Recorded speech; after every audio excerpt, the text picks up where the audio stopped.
same time, in 1975, there was a confrontation between two powerful men in Damascus, the capital of Syria. One was Henry Kissinger, the US Secretary of State. The other was the president of Syria, Hafez al-Assad. The battle between the two men was going to have profound consequences for the world. And like in New York, it was going to be a struggle between the old idea of using politics to change the world and a new idea that you could run the world as a stable system.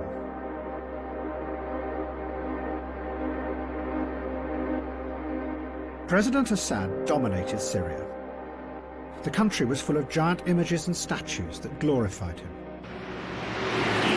He was brutal and ruthless, killing or imprisoning anyone he suspected of being a threat. But Assad believed that the violence was for a purpose. He wanted to find a way of uniting the Arab countries and using that power to stand up to the West. 4, 3, 2, 1. Kissinger was also tough and ruthless. He had started in the 1950s as an expert in the theory of nuclear strategy, what was called the delicate balance of terror. It was the system that ran the Cold War. Both sides believed that if they attacked, the other side would immediately launch their missiles and everyone would be annihilated. Kissinger had been one of the models for the character of Dr. Strangelove in Stanley Kubrick's film. Mr. President, I would not rule out the chance to preserve a nucleus of human specimens. It will be quite easy. At the bottom of some of our deeper minds, Henry was not a warm, friendly, modest, jovial sort of person. He was thought of as one of the more anxious, temperamental, self-conscious, ambitious, inconsiderate people at Harvard. Kissinger saw himself as a hard realist. He had no time for the emotional turmoil of political ideologies. He believed that history had always really been a struggle for power between groups and nations. But what Kissinger took from the Cold War was a way of seeing the world as an interconnected system. And his aim was to keep that system in balance and prevent it from falling into chaos. I believe that with all the dislocations we now experience, there also exists an extraordinary opportunity to form for the first time in history a truly global society carried by the principle of interdependence. And if we act wisely and with vision, I think we can look back to all this turmoil as the birth pangs of a more creative and better system. If we miss the opportunity, I think there's going to be chaos. The flight has been delayed, we understand now. The Kissinger will be arriving here about an hour and a half from now. So we'll just get have the press informed, and then we'll stay in contact with you. And it was this idea that Kissinger set out to impose on the chaotic politics of the Middle East. But to manage it, he knew that he was going to have to deal with President Assad of Syria. President Assad was convinced that there would only ever be a real and lasting peace between the Arabs and Israel if the Palestinian refugees were allowed to return to their homeland.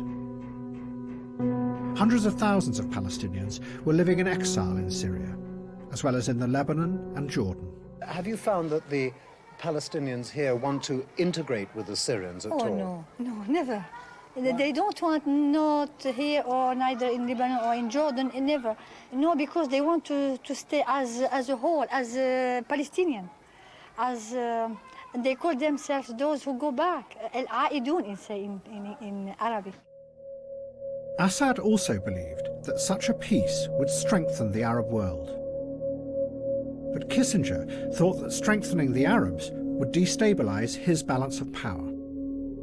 So he set out to do the very opposite, to fracture the power of the Arab countries by dividing them and breaking their alliances, so they would keep each other in check. Kissinger now played a double game, or as he termed it, constructive ambiguity. In a series of meetings, he persuaded Egypt to sign a separate agreement with Israel. But at the same time, he led Assad to believe that he was working for a wider peace agreement, one that would include the Palestinians.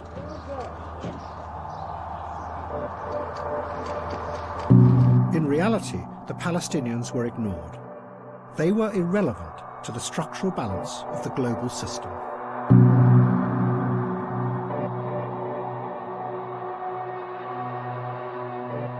The hallmark of Kissinger's thinking about international politics is its structural design. Everything is always connected in his mind to everything else. But his first thoughts are on that level, on the structural global balance of power level. And as he addresses questions of human dignity, human survival, human freedom, I think they tend to come into his mind as an adjunct of the play of nations at the power game. When Assad found out the truth, it was too late. In a series of confrontations with Kissinger in Damascus, Assad raged about this treachery.